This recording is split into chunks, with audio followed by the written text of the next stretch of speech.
안녕하세요. 전 시간 될 때마다 유튜브에서 사연을 듣곤 하는 70대 애청자입니다.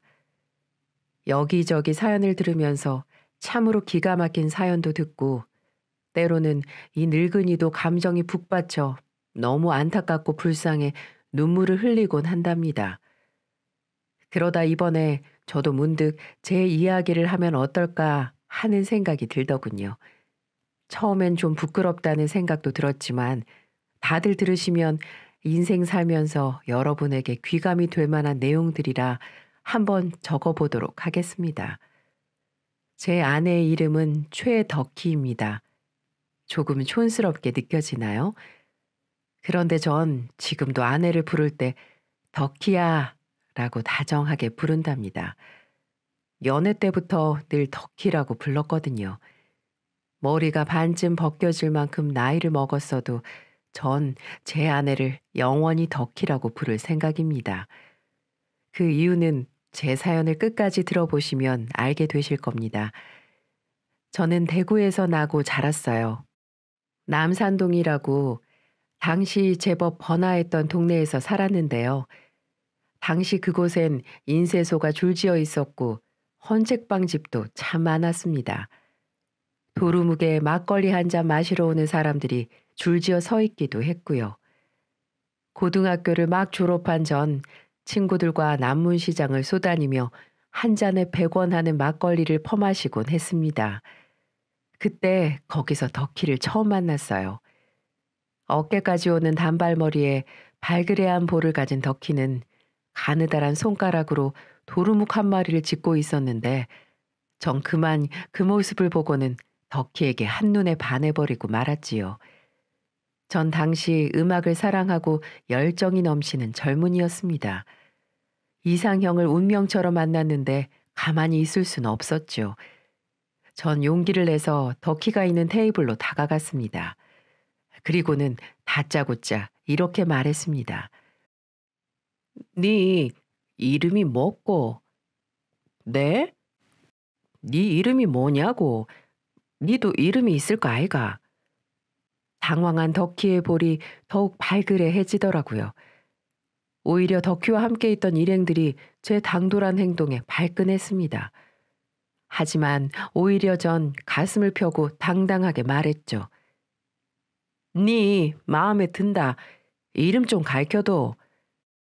덕희는 동그랗고 새카만 눈을 또르르 굴리며 말하더군요.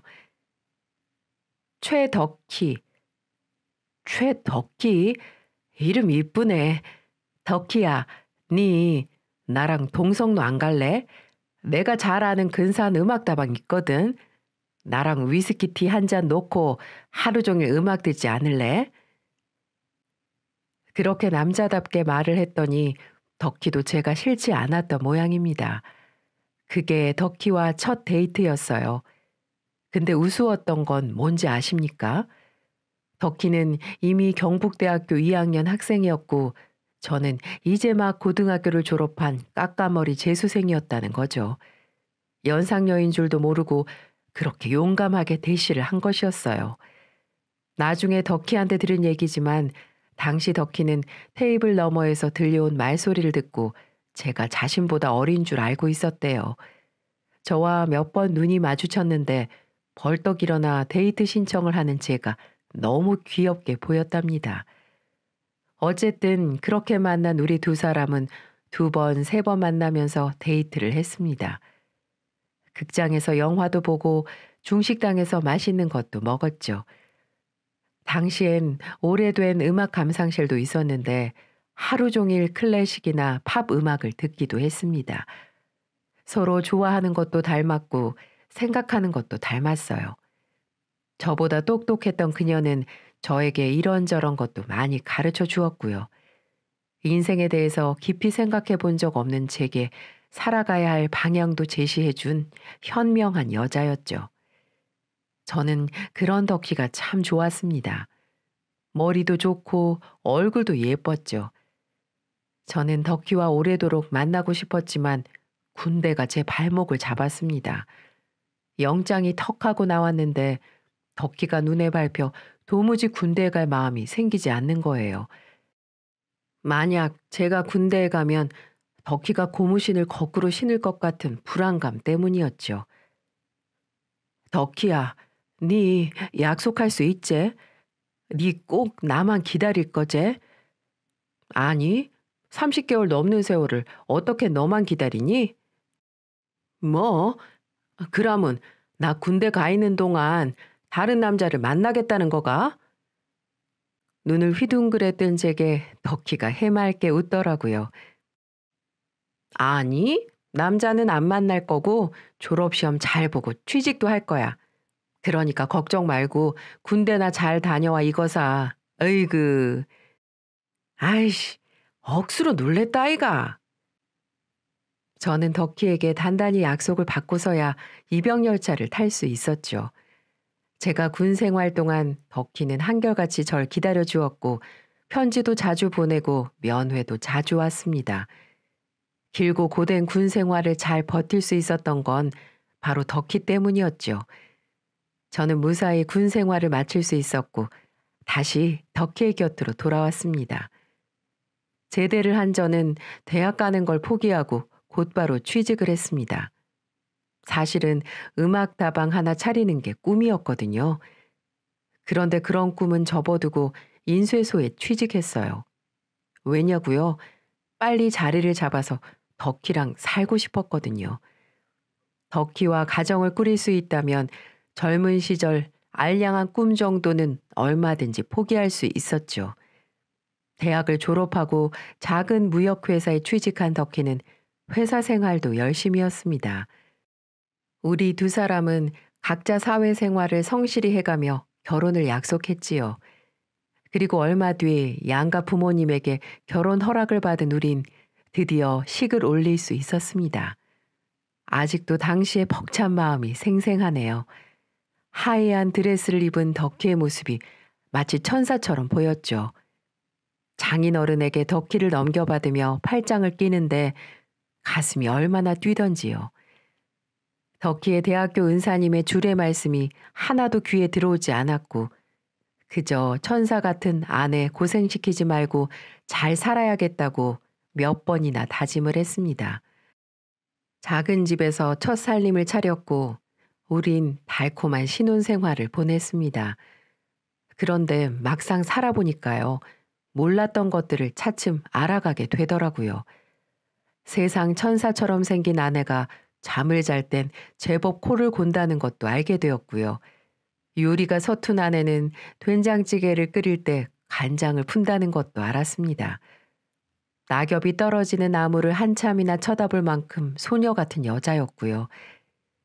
시어머니가 돌아가셨을 땐 코가 다 헐어버릴 만큼 가슴 아파했던 착한 여자였지요.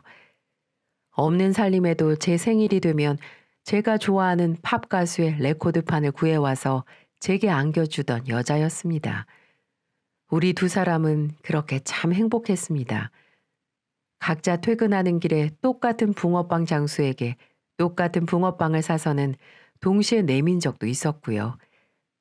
넉넉하게 살지는 못해도 차곡차곡 월급이 쌓여가는 통장을 보며 똑같은 미래를 꿈꾸었지요. 그리고 덕희는 제게 엄청난 선물을 안겼습니다. 너무나 예쁘고 사랑스러운 딸을 낳아준 거죠. 그 꼬물거리는 천사를 처음 보았을 땐 얼마나 울었는지 모르겠네요. 왜 그렇게 눈물이 나던지요. 제게 이토록 예쁜 아이를 선물해준 덕희에게 참 고마웠습니다. 아내와 딸, 제 전부와 다름없는 두 사람을 목숨 걸고 지킬 거라고 다짐했습니다. 저는 아이가 생기고 난 후 더더욱 열심히 일을 했어요.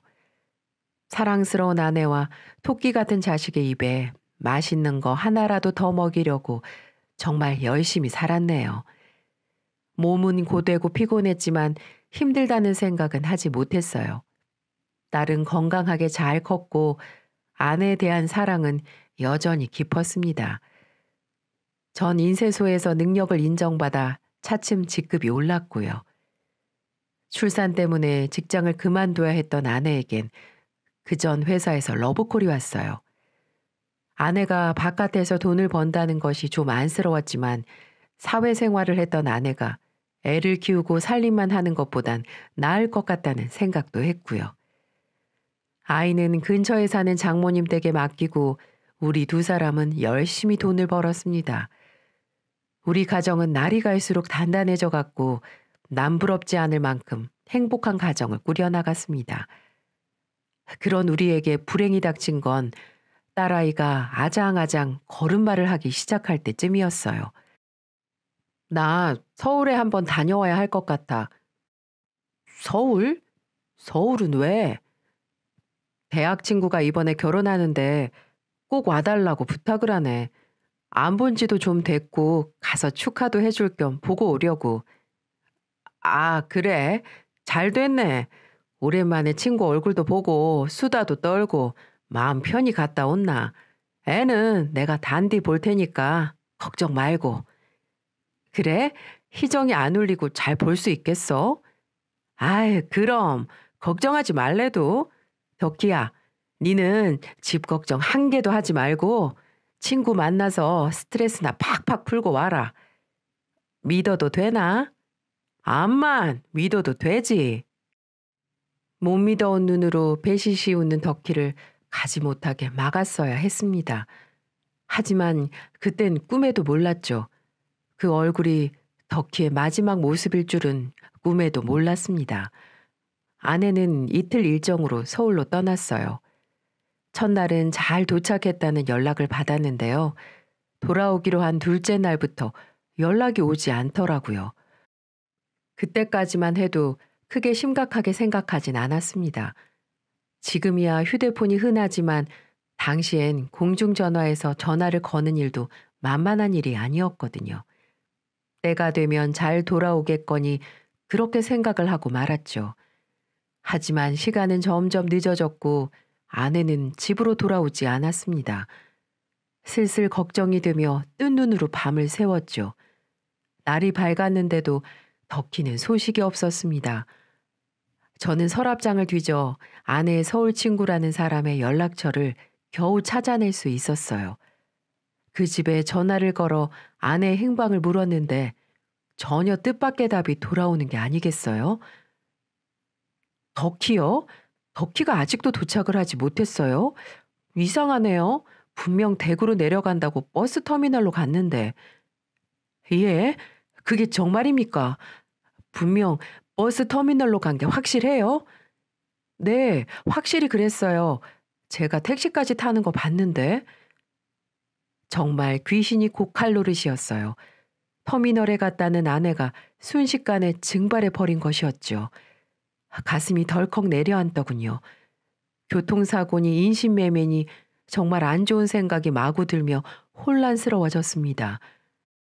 하룻밤을 더 기다리고 나서야 전 경찰에 실종 신고를 냈습니다. 경찰에선 신고 접수가 되었다는 말과 함께 단순 가출일지도 모르니 좀 더 기다려보자고 하더군요. 제가 아무리 그럴 사람이 아니라고 해도 경찰들은 딱히 별다른 조치를 취해주지 않았습니다. 그렇게 이틀을 더 보냈어요. 덕희는 여전히 집으로 돌아오지 않았고요. 불안한 마음에 어떻게 해야 할지 전혀 모르겠더군요. 아내에게 무슨 일이 생긴 게 분명했습니다. 그러지 않고서야 아무 말 없이 사라질 리가 없었으니까요.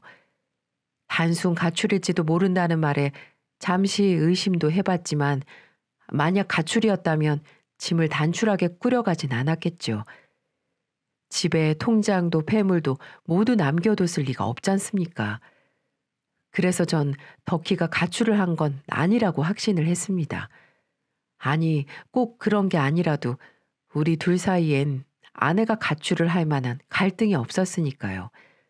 누구보다 행복하게 살고 있었고 아내에겐 눈에 넣어도 안 아플 소중한 딸이 있었으니까요. 누구보다 딸을 생각했던 아내는 저희를 두고 가출이라든지 도망을 갈 일이 없었어요. 속절없이 시간은 흘렀고 저는 더 이상 가만히 기다릴 수가 없었습니다. 아내의 사진 한 장을 들고 서울로 올라갔죠. 아이는 장모님께 맡기고 도저히 가만히 있을 수가 없어 막무가내로 올라갔었죠. 그리고 가서 아내가 친구 집을 나와서 갔다는 버스 터미널을 뒤지고 다녔습니다. 덕희야, 덕희야, 도대체 어디 있노? 내하고 우리 딸은 어떻게 살라고? 제발 돌아와 달란 말이다. 네 딸이 니를 애타게 기다리고 있단 말이다. 저는 미친 사람처럼 아내 사진을 보여주며 흔적을 찾기 시작했습니다. 버스표를 끊어주는 매표원도, 거리를 바삐 다니는 사람들, 그리고 노포에서 장사를 하는 장사꾼에게도 말이죠. 하지만 아무도 아내를 봤다는 사람은 없었어요. 정말 막막했어요. 애타게 아내를 찾는 제게 도움을 주는 사람은 아무도 없었습니다. 담당 경찰서를 찾아가 봐도 마땅한 방법을 제시해 주지 못했습니다. 그때 당시에는 요즘엔 흔하디 흔한 그 CCTV 같은 것도 없었기 때문에 유일하게 찾을 수 있는 방법은 직접 뛰어다니는 방법밖에 없었고요. 그리고 혹시 몰라서 인근 병원을 다 뒤져봤는데도 최덕희라는 환자는 없었습니다. 그렇게 결국 전 아무 성과 없이 대구로 돌아올 수밖에 없었죠. 아내가 돌아오지 않은 지 열흘이 넘어갔습니다. 대체 어디서부터 시작을 해야 할지, 아내를 찾으려면 어떻게 해야 할지 감이 잡히지가 않더라고요. 이 소식을 들은 지인들이 말도 안 된 소문들을 퍼뜨리기 시작하더군요. 어떻게 흉악범한테 납치된 거 아니야? 요즘 세상에 누가 마음 먹고 잡아가고 모를 세상이잖아. 아유, 어떡하면 좋냐. 아이고. 혹시 바람나서 도망간 거 아니야? 재수 씨 누가 봐도 미인이잖아. 분명 다른 남자하고 눈 맞아서 다른 지역에 가서 살고 있을 거야. 그러니까 더 이상 찾지 말고 네 인생 살아 이거사. 덕희 집안 아버지가 노름해서 큰 빚이 있다고 소문 돌던데 혹시 그것 때문 아니야? 아버지가 제 딸을 팔아넘긴 거 아니냐고. 아우 무서워라 무서워. 이렇게 유언비어를 터뜨리며 제 마음을 더 아프게 했습니다. 네가 봤나? 네가 우리 집사람 바람난 거 봤냐고. 내 아내는 그럴 사람도 아니고 지 자식 버리고 도망갈 여자도 아니다. 라고 말하며 주먹으로 그렇게 말한 놈의 면상을 때려 경찰서에 가서 유치장에 있기도 했었죠. 참 살고 싶지 않았습니다. 음식도 물도 일도 아무것도 먹고 싶지도 않고 하고 싶지도 않았어요. 전 매일을 울다 지쳐 쓰러져 잠들기를 반복할 뿐이었습니다. 그 어린 희정이도 엄마의 부재를 느끼고 있는지 빽빽 울기 일쑤였고요. 그렇게 한 달이 다 되어가자 제 인내심은 한계에 다다랐습니다. 제가 직접 찾지 않으면 누구도 나서서 아내를 찾아주지 않을 거라는 걸 깨달았습니다. 전 아이를 장모님에게 다시 맡겨두고 모아둔 돈을 찾았어요. 그리고 아내의 사진을 들고 인쇄소로 갔지요. 아내를 찾는다는 전단지를 한가득 인쇄해서 커다란 가방에 우겨놓고 다시 서울로 향했습니다. 낡은 여관방 하나를 잡아놓고 전단지에다가 여관방 전화번호를 써넣었습니다. 그리고 다시 버스터미널에서 전단지를 돌리기 시작했어요. 제 마음은 정말 필사적이었습니다. 사라진 아내의 행방을 알 수만 있다면 뭐든 다 할 수 있을 것 같았죠. 작은 단서라도 찾기 위해 새벽 일찍부터 밤늦도록 전단지를 돌리고 붙였습니다. 눈이 펑펑 쏟아져도 비바람이 불어도 빠짐없이 터미널을 돌았어요. 그렇게 2달을 꼬박 미친 듯이 살았고요. 하지만 제가 기다리는 소식은 어디에서도 들려오지 않더군요. 경찰서에서도 이래저래 조사를 해봤지만 실종자 단서가 전무하다면서 고개를 내젓더군요. 가끔 전화를 해온 사람들은 다 사기꾼 천지였습니다. 아내의 있는 위치를 알려줄 테니 먼저 돈부터 보내라는 인간들도 있더이다.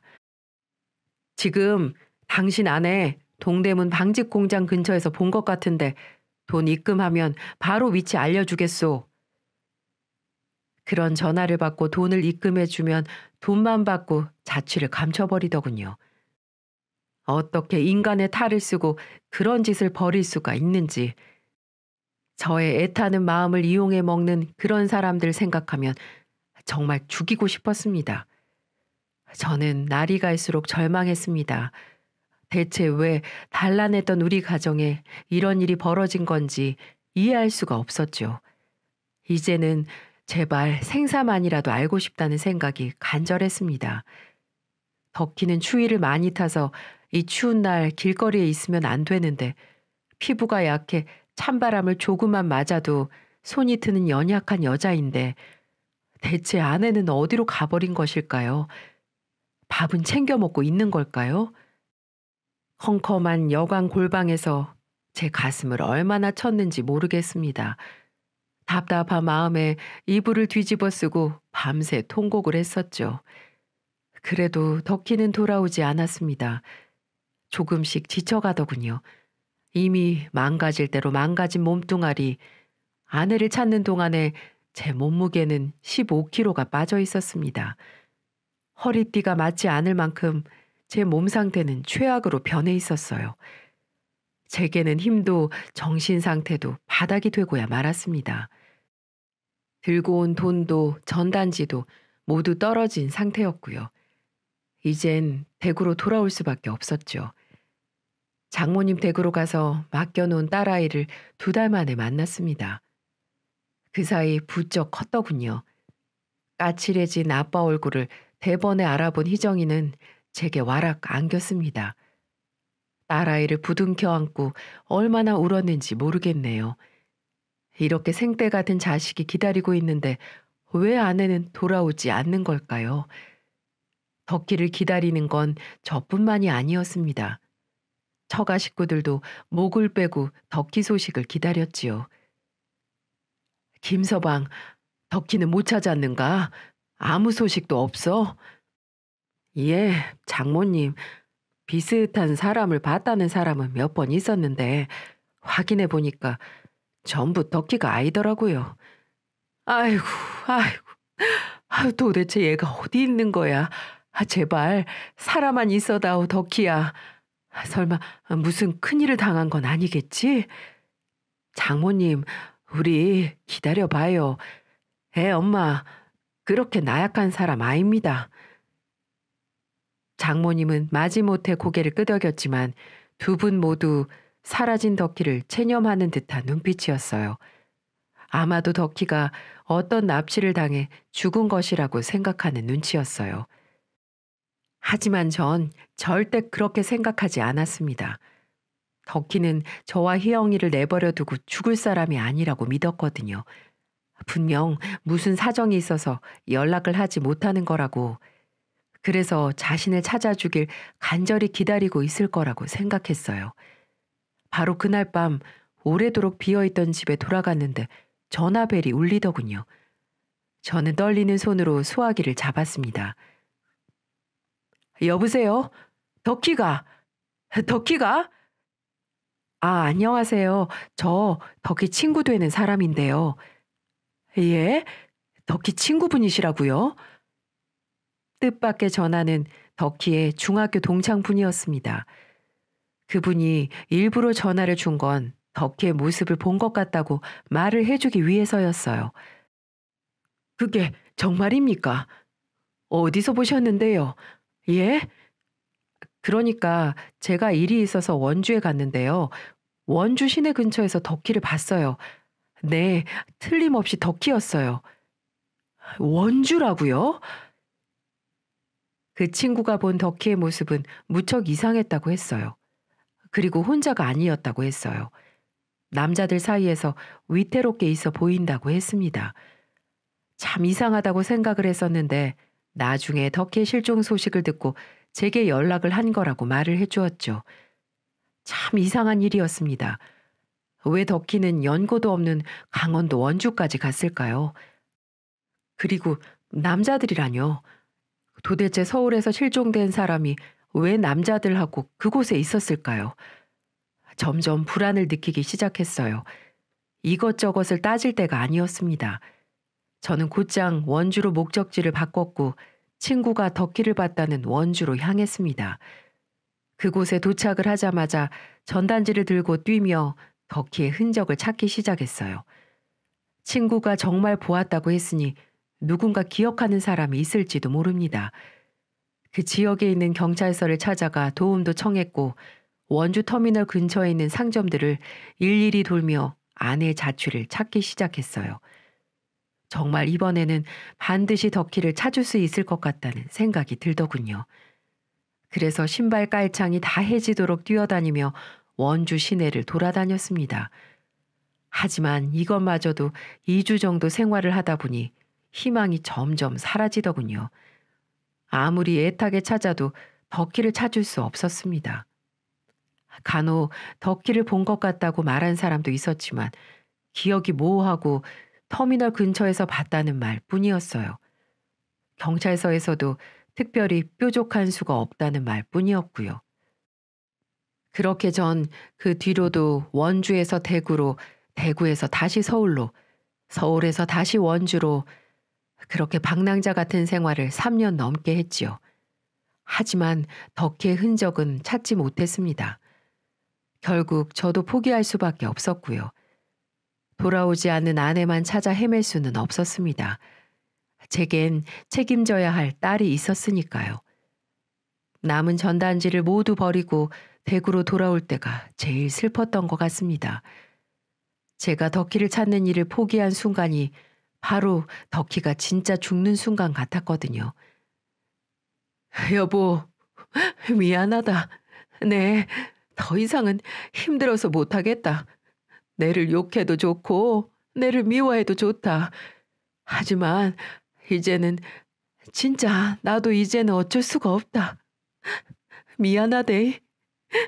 진짜로 미안하대.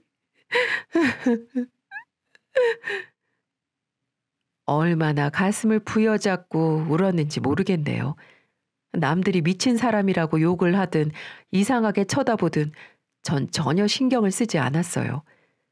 그 순간에 흘린 눈물이 제게는 마지막이라고 다짐을 했거든요. 아내를 잃었지만 제 딸을 위해 살아야만 했습니다. 제게 눈물을 흘릴 만큼 여유는 없었어요. 3년이라는 긴 시간 동안 아내를 찾아다니느라 제대로 안아보지도 못한 우리 딸. 이제는 우리 딸을 위해 아내를 잊어야 했어요. 제가 잊지 않으면 가장 힘들어하는 건 제 딸일 테니까요. 그때부터 저는 이악 물고 살았습니다. 아내 생각이 시도 때도 없이 떠올랐지만 어금니 꽉 깨물고 아이를 키웠죠. 직장도 다시 다녔고 엄마 없는 딸을 부족함 없이 키우기 위해 정말 열심히도 살았네요. 꿈에도 잊을 수 없는 아내를 가슴 깊숙한 곳에 넣어두고 딸을 키웠습니다. 그러다 보니 세월이 참 빨리 지나가더이다. 그렇게 40년 후 희영이는 좋은 남자를 만나 결혼을 했고 전 손자도 보았습니다. 아내를 잃어버린 지 40년이 다 되고 말았지요. 딸아이는 가끔 아빠를 버리고 간 엄마 생각 좀 그만하라며 잔소리를 합니다. 하지만 어디 그럴 수가 있나요? 제가 태어나서 사랑한 유일한 여자인걸요. 제 기억 속엔 발그레한 볼을 가진 덕희의 모습이 선명한데요. 그러던 어느 날이었습니다. 저는 소파에 앉아 따사로운 봄볕을 맞으며 TV를 보고 있었죠. 마침 불쌍한 사람을 돕는 후원 프로그램이 화면에 비추더군요. 아무 생각 없이 TV를 보고 있었는데 저는 화면 속에서 어떤 한 할머니를 보고 깜짝 놀라고 말았습니다. 그 속에서 제가 그토록 찾던 얼굴이 스치는 게 아니겠습니까? 대번에 알아볼 수 있었어요. 새카맣던 머리가 눈이 내려앉은 것처럼 하얘졌지만 곱디 고왔던 얼굴엔 주름이 깊게 패였지만 저는 한 번에 알 수 있었지요. 네, 맞습니다. 제 아내 덕희가 틀림없었어요. 꼬부랑 할머니가 다 되었지만 발그레한 볼은 여전했거든요. TV 화면에 초점이 없는 눈으로 화면을 바라보는 모습. 40년이 흘렀어도 인생의 제 유일한 아내였던 덕희가 맞았어요. 저는 미친 사람처럼 전화통을 붙잡고 방송국에 전화를 걸어 TV 속 그곳이 어딘지 찾기 시작했습니다. 딸에게 전화를 해서 니네 엄마 찾았다고 빨리 와달라고 말을 했어요. 여러분들, 사람이 심장이 벌컹벌컹거리고 심장 박동수가 미친 듯이 뛰는 기분 다들 겪어보셨을 겁니다. 제가 바로 그런 경우였어요. 그렇게 곧바로 딸 내외가 저를 데리고 이동한 곳은 충청도 끝자락에 있는 어느 시골의 양로원이었습니다. 떨리는 손으로 양로원 관계자들을 만났고 제 아내가 있는지 물었습니다.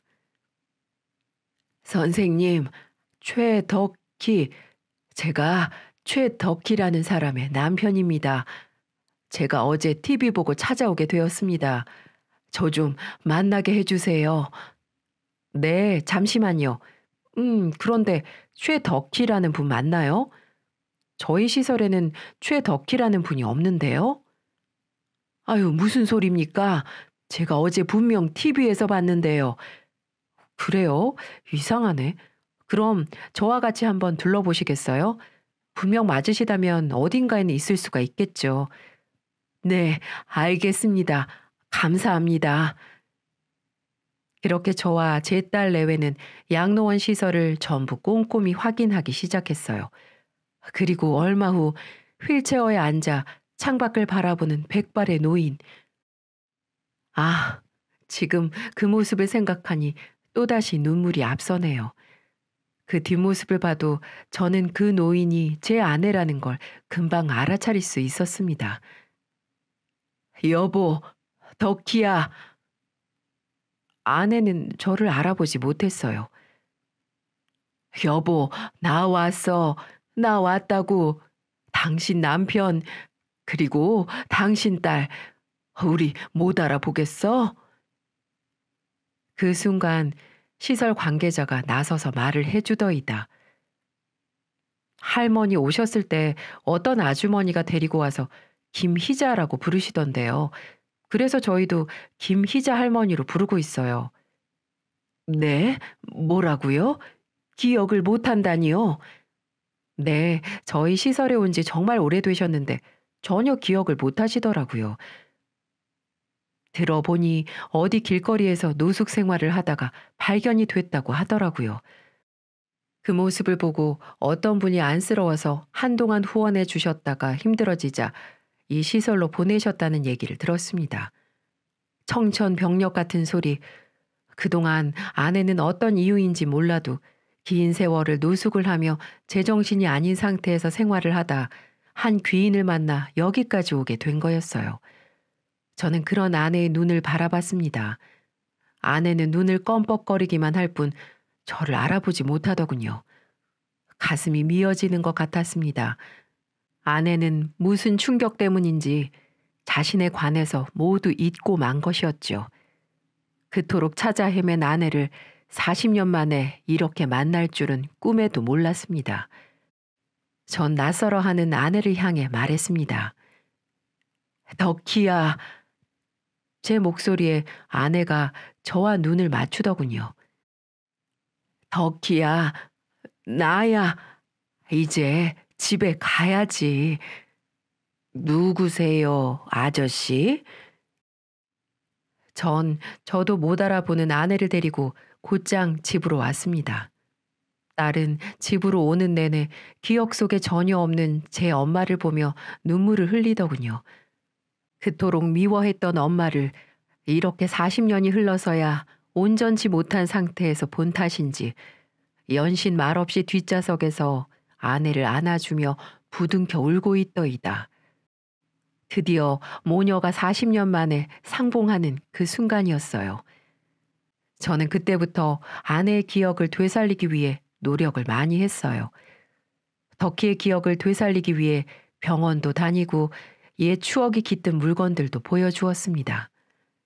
아주 오래전 손수 짜주었던 짤막한 스웨터도 보여주었고 덕희는 그 스웨터를 보며 흐뭇하게 웃더군요. 저와 함께 연애했던 흑백 사진들, 저와 연애했던 추억들. 우리 딸을 처음으로 안아들었던 행복한 순간들, 그리고 아내를 낳아준 고인이 되신 장모님, 장인어른에 대한 기억들. 저는 그렇게 병원에서 수면 치료도 받으면서 아내의 기억을 되살리기 위해 제 인생을 다 바쳤습니다. 아저씨, 배고파. 밥 줘. 아내가 배가 고프다고 하면 저는 새벽에 깨서라도 밥을 차려주었고, 아저씨 정말 복 받을 거야. 정말 좋은 사람이야. 라고 저를 칭찬해 줄 때는 어찌나 눈물이 흐르던지, 겪어보지 않은 사람은 아마 제 마음을 모르실 겁니다. 그렇게 제가 노력한 덕분일까요? 하늘에서 제 기도에 응답이라도 해주신 걸까요? 아내가 집으로 돌아온 지 딱 2년 만에 서서히 기억이 돌아오기 시작했어요. 정말 기적 같은 일이 벌어지기 시작했죠. 어느 날 아침에 일어나서 여느 때처럼 아내 밥을 차려주려고 준비 중이었는데 아내가 나지막히 저를 부르는 겁니다. 희정 아빠. 저는 처음에 잘못 들은 줄 알았어요. TV 소리인 줄만 알았습니다. 그런데 조금 후, 여보. 아내는 또렷이 저를 부르는 게 맞았어요. 어, 감사합니다. 하나님, 부처님, 정말 감사합니다. 제 아내를 다시 제게로 이렇게 보내주셔서 감사합니다. 여보, 돌아와줘서 정말 고마워. 내 아내로 다시 돌아와줘서 너무 감사해요. 하면서 얼마나 부둥켜 안고 울었는지 몰라요. 아내도 마찬가지였고요. 저는 곧장 아내를 데리고 병원으로 달려갔어요. 의사 선생님 말로는 조금씩 기억이 돌아온 걸로 보인다고 했어요. 기적입니다. 이렇게 오랜 기억이 돌아오는 게 힘든데 이게 아마 남편분의 정성과 노력이 아니었다면 꿈도 못 꿀 상황이었어요. 정말 축하합니다. 앞으로 심리치료 꾸준히 하고 지금처럼만 남편분이 해준다면 모든 기억이 돌아올지 몰라요. 정말 축하드립니다. 의사는 그렇게 제게 말해주며 제게 희망을 선사해 주었어요. 그리고 의사 말처럼 아내는 과거 일들을 정확히 기억해내기 시작하더군요. 여보, 우리 갔던 음악다방 기억나요? 지금 거기는 없어졌겠지. 그때 당신 철없을 때가 아직도 생생히 기억나네요. 우리 희정이가 이렇게 컸다니. 이 엄마가 돌봐주지 못해서 미안하구나. 엄마, 저 여기 있어요. 그런 말씀 하지 마세요. 이렇게 살아 돌아오신 것만으로도 정말 감사드려요. 모녀는 그렇게 뜨거운 눈물을 흘리더군요. 그리고 저는 어느 정도 시간이 흐른 후 40년 전에 도대체 무슨 일이 있었는지 물어봤어요. 아내는 그 이유를 묻자 갑자기 머리를 잡으며 경련을 일으키려고 했습니다. 그래서 처음에는 더 이상 묻지 않았어요. 아내가 제게 말하고 싶을 때 그때까지 기다려 주기로 했습니다. 그리고 또 시간이 지나고 아내가 직접 얘기를 해주더군요. 아내의 얘기는 충격적이었습니다. 서울 친구 집에 갔다던 아내는 믿었던 친구에게 배신을 당한 거였어요. 서울에 올라간 순간 버스 터미널에서 납치가 되었다고 했습니다. 아내 친구는 서울에 올라와 남자를 잘못 만나 사채 빚이 많았다고 했는데 그 빚을 갚지 못하자 아내를 서울로 불러 보증을 서게 하려는 목적으로 아내를 불러들인 거였습니다. 하지만 거기에서 완강히 거부한 아내는 집으로 돌아가겠다고 소리를 질렀고 그 과정에서 문제가 있었던 걸로 보였습니다. 남자들에게 폭행을 당하고 더 심한 짓들도 당한 걸로 보였어요. 한마디로 즐거운 마음으로 친구를 만나러 간 아내는 친구한테 배신을 당한 채 납치가 된 거였습니다. 아내가 서울에서 버스 터미널로 향했다던 그 친구의 말은 새빨간 거짓말이었던 겁니다. 그 이후 아내는 전국을 돌아다니며 여기저기 술집에 팔려나가기 시작했고 남자들에게 감금 생활을 해야만 했다고 했습니다. 도망을 몇 번이나 쳐봤지만 계속 붙잡히기를 반복. 결국 그 과정에서 심한 구타와 폭력으로 인해 아내는 머리를 크게 다쳐 기억을 잃게 된 거였어요. 그러다 아내가 기억이 돌아오지 않고 쓸모가 없어지자 그들은 아내를 쓰레기처럼 버려버리게 된 거였죠. 그렇게 아내는 오랫동안 본인이 누구인지도 모른 채 노숙 생활을 전전하며 힘든 생활을 했고 한겨울에 추위에 떨고 있는 아내를 발견한 어떤 아주머니가 한동안은 돌봐주셨다고 했습니다. 하지만 그것마저도 아주머니가 암에 걸리면서 아내를 보살피기 힘들어지자 그 아주머니는 아내를 시설로 보낸 걸로 보였어요. 나중에 시설에 문의해 그 아주머니의 연락처를 받고 연락을 해봤지만 아주머니는 이미 고인이 되신 상태시더군요. 왜 하늘은 이런 좋은 분들을 일찍 데려가시는 건지요. 아내는 그렇게 말을 하며 눈물을 흘리더군요. 얼마나 아팠을까요? 얼마나 무서웠을까요? 아내는 제게 이것보다 더 심하게 당한 말들을 해주었지만 저도 더 이상은 가슴이 아픈지라 더 이상은 적지 않겠습니다. 그저 이렇게 살아 돌아와 준 것만으로도 감사했어요. 아내는 다시 기억이 돌아와서 그런지 요즘 악몽을 꾸곤 합니다. 저는 그 모습을 보고 주름진 손으로 아내를 꼭 안아주고 있고요. 아내를 이용해 먹은 그 못된 친구년을 찾아서 콩밥을 먹이고 싶었지만 그녀는 이미 10년 전에 죽고 없더이다. 아내를 농락한 그 남자들은 어디에서 찾아보기도 힘들고 세월이 지나 흔적도 찾을 수가 없더군요. 아내의 복수를 해주고 싶었지만 그렇지 못한 이 현실이 너무 안타까웠습니다. 그래서 지금은 그저 아내가 최대한 안정을 찾을 수 있게 옆에서 도와주고 있네요. 아내를 잊지 못해 40년을 재혼을 하지 않고 기다렸는데 이렇게라도 만나서 얼마나 고맙고 감사한지 모른답니다. 현재 아내는 딸과 함께 많은 시간을 보내고 있습니다. 40년 동안의 긴 공백을 채우려는 듯 딸은 시간 날 때마다 찾아와 아내의 말벗이 되어주고 사랑을 듬뿍 준답니다. 그런 모녀의 모습을 보면 얼마나 감동스러운지 몰라요. 얼마 전에 설에는 제 손주에게 용돈도 직접 주었습니다. 이제 제가 소망하는 건 아내가 어둠 속에서 벗어나 가족의 소중함을 느끼게 해주고 행복을 다시 찾아주는 일이 아닌가 싶네요. 아내는 지금 제 옆에서 새근새근 코를 골고 자고 있네요. 고단했던 과거를 다 잊고 평온하게 잠들어 있는 것입니다. 이제 제 이야기는 이쯤에서 마무리를 할까 합니다. 저와 아내의 운명 같은 만남 어떠셨나요? 사람은 간절히 원하면 언젠가는 꼭 이루어진다고 하잖아요. 여러분들도 저처럼 간절히 소망하고 원한다면 기적 같은 희망을 볼 수 있으니 포기하지 마시고 부디 잘 이겨내셨으면 합니다. 항상 건강하고 행복하세요. 함께 해주신 여러분 감사합니다.